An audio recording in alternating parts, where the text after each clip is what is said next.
banget ya ikan tongkol ya. Coba hitung berapa tongkol ada di sini? Ada 1 tongkol, 2 Yang cepet, yang tongkol. cepet. Jangan Yang cepet. hati-hati. Nah ini ya, coba bikin asam pade kayak gini. Ya Allah enaknya. Onde mande, ambo iko sukos. Ini harusnya makan pakai nasi nih. Coba mana nasinya? Nasinya kurang ya. Ya. Ini ternyata khasiatnya kayak apa dok? Nah ini ikan sebenarnya dikenal sebagai salah satu makanan yang paling sehat nih. Jadi ikan itu daging yang sehat dimakan. Tapi ada yang alergi ternyata ya? Iya alergi pada daging. Itu kasihan deh kalau Iya, alergi. betul sekali. Kasihan banget dia nggak bisa mendapatkan. Nah kita panggil aja narasumber pada hari ini. Ya. Dr. Ida, spesialis gizi klinik. Halo Dokter Ida, spesialis gizi klinik. Ini tadi karena Kak Bekti tidak mau disuruh ngitung ikan tongkol. Saja, Victor atau Ya betul. mitos atau fakta? Fakta atau mitos ini dok, konsumsi ikan tongkol dapat membantu perkembangan otak. Fakta atau mitos itu dok? Ini fakta. Fakta loh. Nah, Kenapa supaya tuh, Dok? ngomongnya Ya. bisa cepat, Yes. konsumsi yang Nah, banyak. oh, gitu ya, baik, Dok. Jadi otaknya loncatnya bagus. Oke, gini. Ikan tongkol ini adalah salah satu yang namanya oily fish. Oily Jadi fish. ikan laut yang banyak mengandung lemak-lemak yang bagus untuk kesehatan. Nah, lemaknya lemak apa aja yang bagus? Ya. Lemaknya namanya omega 3. Nah, omega 3 itu ada 2 partikelnya, ada 2 bagiannya yang sangat bagus, yaitu EPA dan DHA.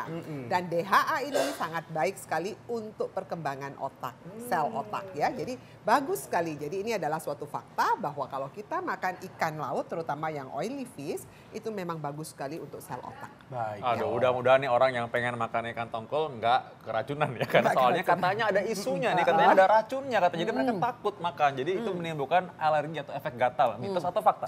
Nah, ini adalah mitos. Oh mitos. Iya. Jadi tidak Gini. menimbulkan efek gatal. Bukan, Ya. menimbulkan mengandung racun. Oh, Sebetulnya oke. dia tidak ada racunnya ya. Oke. Jadi racun yang sering ditakutkan dari ikan-ikan laut itu biasanya adalah merkuri. Ya, merkuri, kemudian ada PCB, kemudian ada juga ada dioksin ya, seperti racun-racun. Racun itu racun apa sih? Racun kontaminasi dari lingkungan. Oh, Ya. lingkungan. Jadi laut yang sudah terkontaminasi dengan limbah-limbah itu, nah itulah yang bisa meracuni. Begitu. Nah, tapi yang ada di awam adalah kok kalau makan ini kulitnya pada gatel. Nah, itu bukan racun, itu namanya alergi terhadap protein Oh, ikan. gitu. Protein ikannya bukan karena racunnya Bukan ya. racunnya. Karena ikan tongkol itu tidak ada racun. Tetapi apakah ikan tongkol itu mengandung merkuri? Itu fakta atau mitos? Nah, merkuri itu bisa aja ada di daging ikan. Jadi? Ya, jadi ini bisa menjadi satu mitos juga, bisa Oke. jadi satu fakta juga. Oke. Tergantung. Jadi Tergantung. ikannya adanya di mana? Kalau ikannya hidupnya di daerah yang perairan yang bersih, yang tidak ada kontaminasi, maka ini adalah mitos. Oke. Ya. Tergantung polusinya juga. Tergantung Makanya hati-hati polutannya, juga. iya. Ya kita kalau makan juga dari mana nih diambilnya ya. Betul. Nah, tuh, bro. Nah sekarang kalau misalnya kita makan ikan tuh kadang-kadang kan kayak gini. Saya terus terang kadang-kadang nggak bisa bedain nih yang mana ikan tongkol. Ya. Nah, katanya kalau makan ikan tongkol ini istri saya baru melahirkan nih. Katanya Ya. jadi dulu dibilang kalau ikan tongkol ini katanya itu menghambat pertumbuhan janin pada ibu hamil.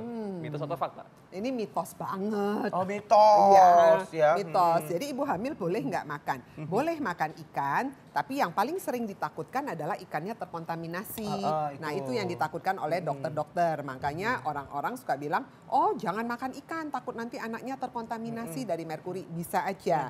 Jadi usahakan untuk mengurangi tingkat kontaminasi, carilah ikan yang segar, Ikan yang jangan segar. ikan yang sudah diawetkan. Misal di kaleng-kaleng kan banyak sekali tuh Nah, jual. betul. Nah, jangan pilih yang model seperti itu, tapi pilihlah ikan yang segar ya. Baik. Baik nih dok, ini kita masih membahas seputar fakta dan mitos seputar ikan tongkol. Konsumsi ikan tongkol baik untuk kesehatan jantung. Fakta atau mitos dok? Nah, ini fakta. Wih, fakta. Emang kenapa tuh, fakta. Dok? Gini, tadi saya udah katakan bahwa ikan tongkol ini adalah ikan yang berlemak dan lemaknya itu adalah omega 3. Omega 3, ya. Omega 3 itu partikel yang paling penting adalah EPA dan DHA. Sudah dibuktikan di dunia banyak penelitian yang mengatakan bahwa EPA itu sangat bagus sekali untuk kesehatan jantung, ya. Kesehatan jantung, pembuluh darah, nah dan sebagainya, untuk ikut menurunkan kolesterol juga. Bagaimana cara kerjanya? Nah, dia mempunyai efek sebagai anti-inflamasi. Antiinflamasi itu apa sih? Anti peradangan, terutama pada pembuluh-pembuluh darah yang ada di tubuh kita. Jadi itu sangat baik sekali untuk kesehatan. Nah, cara mengkonsumsinya gimana tuh? Apakah boleh dibikin kayak asam pade kayak begini? Nah, Dikasih ya. kayak apa ada santan-santan gini dong? Ya, Gimana ya, tuh, Dok? gini. Sebenarnya kalau mau dimasak seperti ini, monggo saja. Yang penting bumbunya jangan dimakanin semua Oh, dan bumbunya minyak dimakanin yang dipakai semua. jangan banyak. Oh gitu. Nah, Oke. yang kurang bagus adalah minyak goreng yang dipakai untuk Nah, menggoreng setengah matang yang tadi itu loh ya.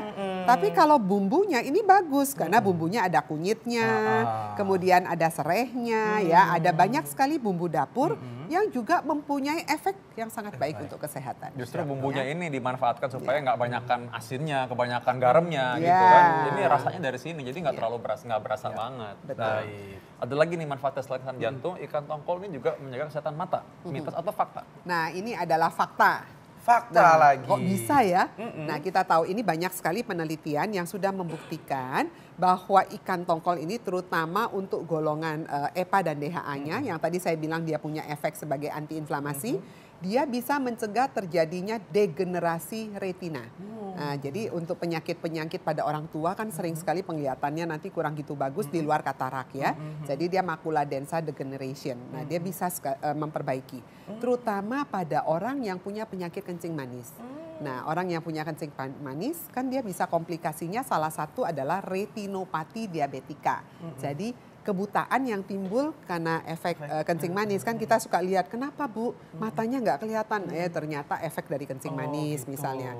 Nah dengan banyak konsumsi ikan-ikan laut seperti ini dia bisa menurunkan resiko untuk terkena retinopati diabetika. Nah, bagus Ya, nih kayaknya ya, bagus. untuk Iya. mata, biar nggak mata duitan, biar nggak mata gelap, ya mata keranjang gitu juga ya. Itu penting banget tuh. Penting sekali. Urusan Nah mata. ini ada lagi Dok ya fakta dan kasus yang beredar di seputar ikan tongkol ini Iya. katanya ikan tongkol ini bisa mencegah resiko penyakit stroke. Iya. Fakta atau mitos Dok? Nah ini adalah fakta. Fakta lagi. Nah, Wuh, bagus kan sekali konsumsi ya. ikan? Iya. Ya, kok bisa pertanyaannya? Nah, tadi saya sudah katakan omega 3 itu sangat bagus karena punya efek anti-inflamasi. Jadi dia akan memperbaiki apa ya elastisitas pembuluh darah juga. Nah, salah satunya yang berkaitan dengan stroke itu ya. Jadi sangat baik sekali untuk Nah, dikonsumsi. kalau digoreng garing gitu Dok? Itu Nah, dia itu masalahnya. dia masalahnya, benar. Jadi gini, omega 3 ini Ya. adalah minyak yang terdapat pada daging-daging Ya. ikan laut dalam. Nah, minyak ini bisa ikut larut kalau kita goreng. Oke. Jadi akibatnya minyak yang baik ini malah tercampur di dalam minyak goreng. Kan nggak mungkin kita makanin minyak goreng itu Betul. kan. Jadi akhirnya harusnya diapain tuh Dok? Jadi paling baik adalah di steam, Di steam. kemudian dikukus, steam, kukus, direbus atau dibikin sup atau dibikin pepes, ya pepes ikan, nah itu boleh. Atau ikan mau dipanggang gitu juga boleh. Cuma jangan lupa sebaiknya menggunakan daun. Jadi jangan langsung dengan ikannya, karena begitu warnanya hitam, hitam itu sifatnya adalah karsinogenik, ya. Jadi paling bagus memang usahakan jangan terlalu banyak kontak dengan minyak supaya minyaknya tetap ada di daging ikan. Jadi pada waktu kita makan dagingnya, kita juga mendapatkan manfaat dari si minyak ikan tadi. Oh ya, kalau gitu jangan digoreng. Nah, Ya. kalau itu yang lain caranya bisa juga dipindang ya. Ah, Bukan betul. dipinang ya, dipindang. Ya, dipindang. Nah, gimana tuh kalau dipindang, dicuek gitu misalnya. Ya. Boleh dipindang, dicuek, dikukus, di steam atau jangan Itu aman ya dicuekin Dok ya. ya? Oh iya benar. Jangan dicuekin. Kalau ya. dicuek itu diapain sih Dok? Itu kayak dipindang gitu kan, kayak di asam. gitu. Nah, kan ini katanya selain ikan ini juga katanya dia bisa mencegah risiko osteoporosis atau pengapuran. Ya, mitos atau fakta? Nah ini juga fakta. Oh, Nah, banyak kan manfaat ikan. Banyak banget manfaat Makanya ikan ya. harus Makan budayakan ikan, makan ikan. betul. Budayakan Sudah makan betul. ikan seperti Iya. Ibu Menteri bilang ya, Ibu Susi ya. Iya betul.